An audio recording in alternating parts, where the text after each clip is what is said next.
Hello everybody. Today we are talking about a very important mathematical tool which is called indirect proof. Actually, this is not the only name, the only possible name. Other names are, let me show you who's here. Okay, other names are I'll show you from my site. Well, I think I'll put in this quotation here. So other names,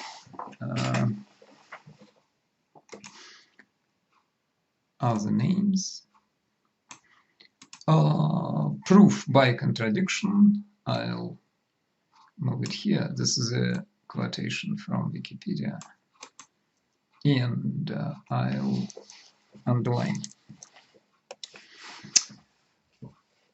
In logic and mathematics, proof by contradiction is a form of proof that establishes the truth or the validity of a proposition by showing that assuming the proposition to be false leads to a contradiction. Proof by contradiction is also known as indirect proof, and we assume this name. It's a little bit shorter than proof by contradiction. Or proof by assuming the opposite. This is the longest name, and I'm sure I won't read it correctly. Reductio ad impossibile. That's Latin. So another name is proof by assuming the opposite, and this Latin name. But we'll mostly use indirect proof and proof by contradiction sometimes. This is a very important tool, but as always with science, whatever it is, physics or mathematics, you have to get used to some new way of thinking, some new way of reasoning. And this is especially true about indirect proof. You have to see how it works on simple examples and try to apply it yourself. The very first example we employ here, we use here as an illustration of indirect proof, is a proof of a simple fact that natural numbers have no biggest number. This is also called in mathematics as the set of natural numbers has no upper bound. So, in other words, no biggest number is available. We remember what natural numbers are. As a set of natural numbers, they are just numbers which we use to count 1, 2, 3, and so on. And it looks absolutely natural, and we don't even question this usually, that there is no biggest natural number. But on the other hand, it's a fact which can be established by this very proof. And the proof goes like that. Assume there is the biggest natural number. N max is the biggest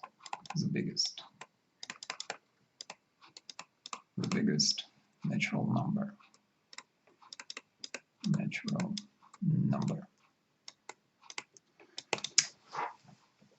Then, if we add 1 to n max, we also get a natural number by definition, because natural numbers, they are 1, 2, 3, and we go to the next one by just adding 1. It is also a natural number, also natural.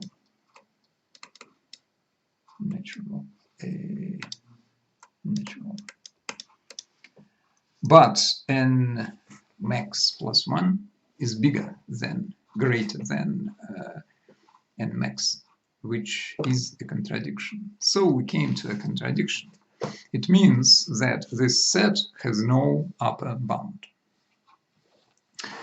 Let us solve some other problems using indirect proof. And the first one is this one. There is a square island,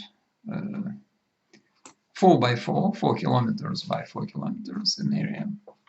And there are 15 geysers, they are hot springs, like in Iceland. So there are 15 geysers on this island. Prove that there is a square 1 kilometer by 1 kilometer without a geyser. Problem number 1. Let us assume that there is no such square without a geyser on it. But then we'll draw a square 4 by 4 and then divide it. Let me really draw it 4 by 4. So 1, 2, 3, 4, like here 1, 2, 3, 4. 1 kilometer is 2 small squares in my case. So we divide it into squares 1 by 1. And the key and the answer to our problem is how many small squares do we get? Squares of the side 1 by 1. Each side being 4 by 4, we get 16 squares. So we have 16 squares.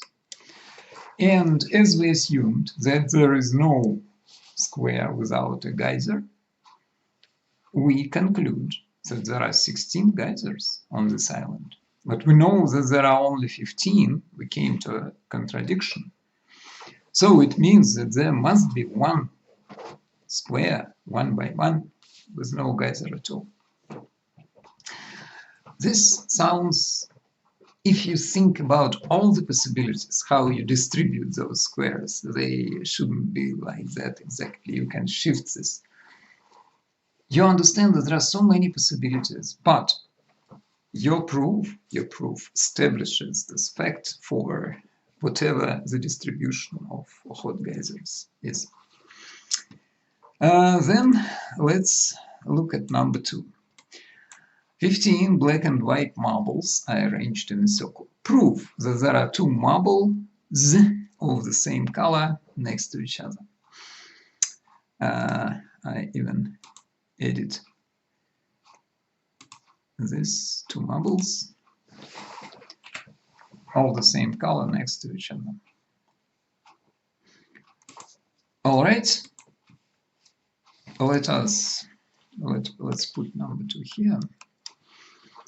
Let's draw a circle and then think.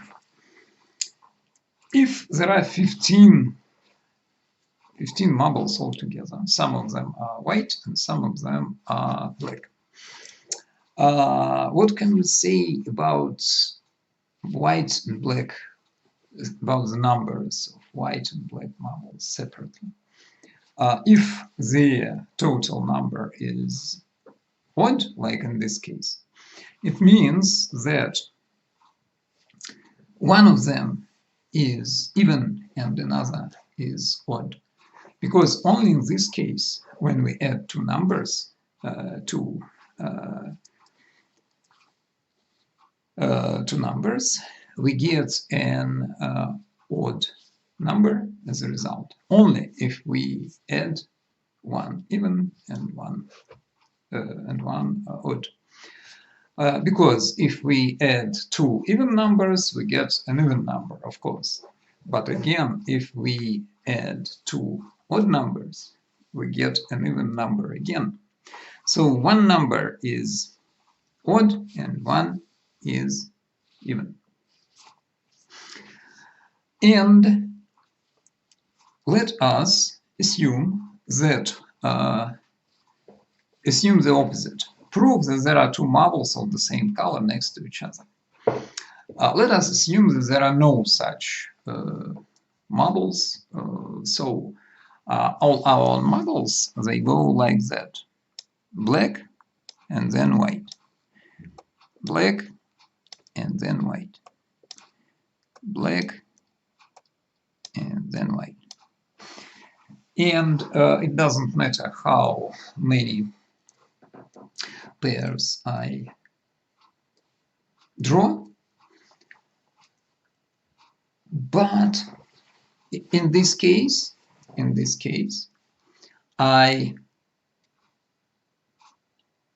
understand that the total number must be even, because they all go in pairs, black and white, black and white, and black and white.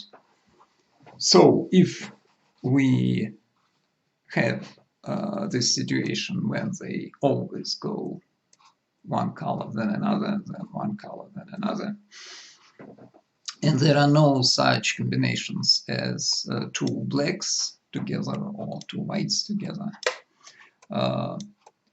so nothing like that, then we have only pairs of black and white, or vice versa. It doesn't matter where we draw those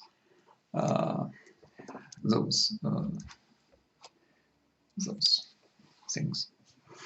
Parentheses.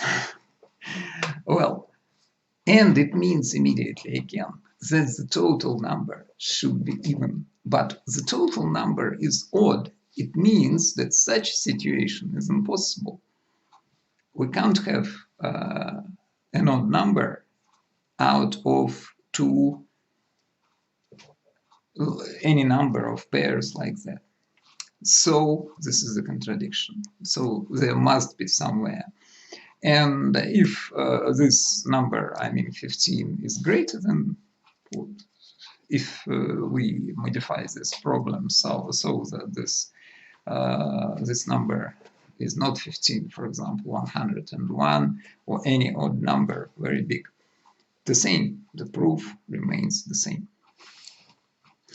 And the last problem we'll look at is the most difficult one and maybe the most impressive one. It's about football teams. Russian Soccer League has 16 teams. It's true, by the way. The only thing is that they don't play only once. During the season, each team plays one match against every other team of the league. Prove that at any given time there are two teams which have played the same number of games. First of all, let us agree that when no team played any matches, it means before the start of the season, all of them have zeros as the number of game played, and this statement is true, that no team, that at least two teams played the same number of games. But then let us think about in the season, what happens in the season, during the season. There are 16 teams. It means that the number of games which every team plays varies from 0 before they started playing, up to 15 when they finished playing and they played with every team on the list. So every individual team can play a number of matches from 0 to 15, including the boundaries. So 0 must be included, and 15 is also possible. It means that our situation, we should assume now, to employ this technique of indirect proof, we should assume that all teams play different number of games. It means that let us draw 16 boxes for all 16 teams. Well, 1, 2, 3, 4, 5, 6, 7, 8, 9, 10, 11, 12, 13, 14, 15, and 16. I'll prolong. And more or less minus 70, I'll distribute the boxes. So this is in every box goes the number which every team has played. And we agreed that every team can play from 0 to 15 matches. If all of them played different number of games, then let us assume this position. 0, 1, 2, 3, 4, 5, 6, 7, 8, 9, 10, 11, 12, 13, 14, and 15. In this case, every two teams play different number of games. We just arranged it so. Of course, it can be distributed in another order, but it doesn't matter, as you understand. So we reproduce the situation when every team played a different number of games from the others. There are no two teams with the same number of games. And now we have to understand what the contradiction is. The contradiction is actually very easy. Because let us look at the team number 16, which has played 15 games, and the team number 1, which has played 0 games. 0 means it hasn't played with any of its opponents. But when we look at number 16, we understand that this team has played with every opponent possible. But this is exactly a contradiction. It is impossible. If number 16 has played 15 games, it means that it has played with everyone. But if number 1 has 0 games, it means that it hasn't played with any of them. And in this case, number 16 can't have 15. This is a contradiction. It means that our initial statement that there can be a situation in which every team has played a different number of games from other teams. No two teams has played the same number of games. It is impossible. We can see it now because we immediately come to a contradiction, to this very contradiction. We have looked at 3 applications of indirect proof. I suggest that you train, that you try very similar problems to the ones we have just done, and you think about them. You think so that you can reproduce the results, that you can do the same, in other words, at any given time of our season, and our season is lifelong. Thank you very much. Thank you for watching, and see you.